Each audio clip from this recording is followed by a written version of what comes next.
Anyways, let's talk about what's been going on in the NBA, man. Let's talk about what happened before and up into the trade deadline. Um, First and foremost, obviously, if you go back to episode one, let's talk about this trade, that happened with AD and Luca. I'm not gonna get too far into that because I think I addressed that. I think I addressed that enough on the first episode. But what I will say is, man, it's been some. I've had some. In fact, I've kind of been on an emotional roller coaster this last week with with the trades that happened and the trades that didn't happen, and trades got rescinded and all this craziness. So if you go back and you look in what I said on the first episode, I definitely said that Dallas won that trade. And I meant it. I absolutely meant it. I thought that Dallas got better immediately, and I thought that the Lakers didn't necessarily get better. I just thought that I just it kind of left Trey and AD just kind of left holes on their roster, man. So I was just kind of I was just kind of trying to figure out like where they were going to go from there, and then. Just as I was getting ready to come back today and say now that the Lakers won the trade because of what they had added, right after the right after the Luca and AD trade, they go out and they make a trade for Mark Williams, who is definitely the kind of player that I think Luca enjoys to play with. He's one of those. He's actually he's a more skilled Derek Lively. He's a big man that plays well off the pick and roll. He's a lob threat, but he's actually got a little bit more polished game. Like he can actually shoot the ball a little bit, and I think he's a better defender than Derek Lively. But I only mention Derek Lively as a comp for him because like he's the kind of guy that Luca loves to play with those kind of guys, man. So I was like I said, I was getting ready to come on here. I was getting ready to to go back on what I said and say that the Lakers actually came out on top. And then we find out that the trade was rescinded. Apparently, I think when it first came out, they were saying that the Hornets didn't something on their end didn't they didn't live up to whatever the Lakers had wanted within the trade. But then it came out that I guess Mark Williams actually failed the physical. So and I don't know how I feel about that, man. I think I don't know if these guys. I don't know if Mark Williams just didn't want to go to the Lakers or what, because I think he's from like that area down. I think he's from somewhere around there. Obviously, he played his college ball in North Carolina, and then to be on Charlotte. I think his family is somewhere on the East Coast, and so I'm kind of wondering, man, did he like purposely fail this physical, or like what's the deal? I don't even know if that's possible. Like I really don't. It's just my little conspiracy theory, but anyways, man, I was about to be happy for the Lakers, man. I was about to say that they won this trade.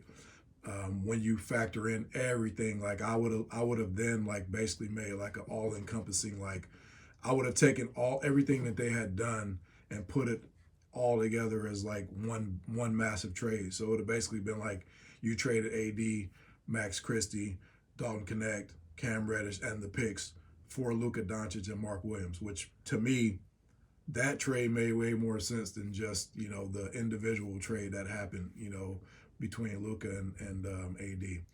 But regardless, the trade that happened didn't happen, so it is what it is. So I still think Dallas won the trade, even though, and here we go again. AD, man, you play your first game and you out there beasting, dude. You got like 26 points. Like I want to say like the third quarter or something. Like you already had like 26 points, and here we go, man, injured again. So it's just crazy, man. Like I don't want to get into comparing everybody to LeBron because I don't think that's fair, man. They say LeBron spent like a couple $1 million on his body like every year, but I will say like if LeBron is willing to do those things to keep himself in the league, 22 years now. Like, why aren't some of these other guys willing to do the same thing? Again, I don't want to compare everybody to LeBron because I know everybody's body's different. Everybody's bodies react to injuries differently, and not everybody. Now, LeBron's career has largely been, a lot. There's been a lot of luck that goes into it. And so, so I don't want to, like I said, I don't want to blast people and like compare them to LeBron, but I do think that there has to be something said about the way some of these guys are taking care of their bodies or not taking care of their bodies. And, when I think about, like Joel Embiid, they're talking about he's saying that he's probably going to need surgery again this off season, and it's like I think about him, I think about Zion, I think about Kawhi, AD, like some of these guys that just can never seem to stay healthy. So I just I really wonder, like, are these guys really doing everything that it takes to be present and be there for their teams, or are they just kind of resting on their laurels once they get the bag? So that's a question for you all, man. Get in the comments, y'all. Let me know what y'all think about it, because I'm just kind of I'm kind of perplexed, man. I don't really know how I feel about it. So, but I will say, going back to that trade again. I said that the young fella Max Christie was going to. I thought that was a key piece in that trade that was slept on, man. And I really appreciate the fact that the young fella's proved me right, man. He's played 2 games. First game he had 15. Second game he had 23, and it was like an efficient 15 and an efficient 23.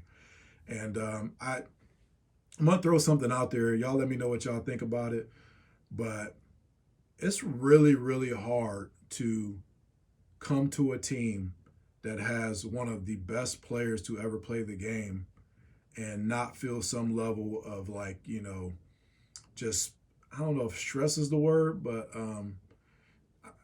just, I don't know, maybe stress is the word, but not feel some level of stress as to trying not to disappoint that player, and trying not to do too much and things like that. I just feel like when you play with a player like LeBron, I don't care what your game was like before you got to that team with him. Like, your game is going to change somewhat. It's going to have to change, because his game forces you to have to change your game. So what? And that's not necessarily a bad thing. I guess it's a bad thing if you're somebody that's used to putting up like gaudy numbers, but if you want to win championships and you want to be competitive, every single year, that's not a bad thing. But I think when you're young and you come in the league, and like a Max Christie, and your entire life existence since you've been playing probably AAU ball, you've probably been the man, as is with the case with most of the NBA players and most athletes in general. When you come to a team and like you play with a player like LeBron, a lot of these guys, like, they're really kind of struggling to find their lane. They're trying to find what it is that they can do to be not only successful on the team with LeBron, but just successful within this league. And if you're not one of these guys that can deal with that kind of situation, well, like, it could really make or break you. So I'm again, I'm not gonna go too far into this, but I'm really happy to see the young fella. I feel like he's kind of playing more free, and I think you're kind of seeing that right now. So so kudos to them, man. Kudos to Max Christie. I hope that he continues to shine like that. Now let's talk about Jimmy Butler to the Warriors. I'm a fan of Jimmy Butler. Let me say that first and foremost.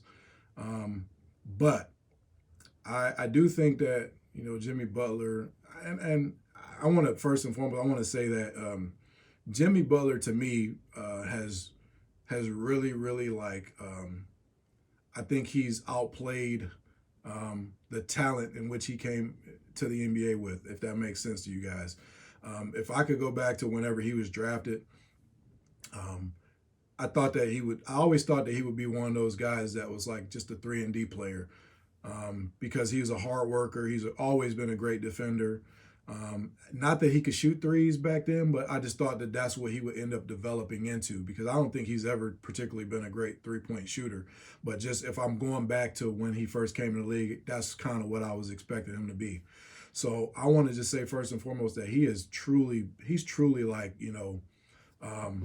exceeded for my expectations above and beyond. So I want to say that first and foremost. But I will say I don't necessarily think like Jimmy Butler's a great player. I think I think he's a great leader, and I think he's a guy that again, I hate to keep referencing what I just talked about with Jalen Hurts and even Eli Manning. I think when the moments matter the most in the playoffs, I think you're going to get the best version of Jimmy Butler, and I think that's what you want. You know what I mean? Like I think that's what you want in a player, especially for an organization like the Golden State Warriors, because the Golden State Warriors have, they've had a lot of success over these last 10 years. And so they know what success looks like. They know what it's like to, get in the playoffs and, you know, just they know how to, uh, capitalize on certain matchups, and they just know what it takes to win. And I think you combine that with Jimmy Butler, who's another guy who, largely knows what it takes to win as well. And this is probably going to be controversial when I say this. So, I'm expecting people to comment and, kind of, challenge me on it. But I don't think that I actually think that Andrew Wiggins, if you go back to like when they first came in the league, I think Andrew Wiggins' like top level talent was much. I think his peak was going to be much, much higher than Jimmy Butler's. Now, he never really reached that peak, and Jimmy Butler obviously peaked out. But I'm just talking about, like, if you go back to just obviously, I mean, it's obviously like, Jimmy Butler was like, I think a late first round pick, and Andrew Wiggins was the first pick in the draft. So I know that's like probably low hanging fruit, but it hasn't necessarily panned out like that. So while I don't think that Jimmy Butler is like way more talented than Andrew Wiggins, even at this stage, I just think that he is a proven winner, and I just think that he knows what it takes, and he leads by example. And I just think that the Warriors made a really good move in picking him up. Now, I did mention that when it comes playoff time, that's what you're going to need, but the Warriors currently aren't even in a playoff position right now, so they have a lot of work to do to even catch up to the other guys to even get in position to be in the playoffs. So if they get to that point, obviously they're a dangerous team, but they have to get there first. So yeah, we'll see what happens. I think that the move was a really good move. Now I'm not gonna cap it all, man. Like signing Jimmy Butler to a 2-year, $121 million extension was wow crazy, man. Like this NBA is getting out of control, man. It really is, man. I just have a big problem with. I have a big problem with guys, and it's the same thing with quarterbacks in the NFL. Just because you're the next guy up or whatever the case may be, like I just have a big problem with guys who are not like super like top tier, top level guys getting paid these ridiculous amounts of money. I remember going back to, and I don't want to drag Mike Conley because I think he's a good dude, man. But I remember several years ago when Mike Conley got like this max contract and he was the highest paid player in the league for that moment in time. And I just remember saying, man, if I think LeBron was I think he was on the Cavs at the time, and I was like, man, if the Cavs don't sign him to extension right now and make him the highest paid player, I'm like, there's no way in hell that Mike Conley should ever be the highest paid player in the NBA. Like it's just crazy to me. So, but again, I don't want to drag Mike Conley because I think he's a really good player and I think he's a good person. But I just like when you're just like a good player or just like an average player and you're getting these crazy contracts. I'm all about people getting their money, so I don't want anybody to take this as like I don't want people to get their money because I don't want everybody to get their money, man. Like listen, bro, I came from nothing. Get your money. I know a lot of these guys came from nothing, so get your money, especially when you consider the amount of money that these owners are making and they don't do anything. So, but I'm just again, if I'm putting it in context, man, as far as like, player, the player salary versus like, the actual type of player that they are. I just think it's crazy, some of these contracts. But anyways, man, it is what it is. Congrats to you, Jimmy, for getting the bag again.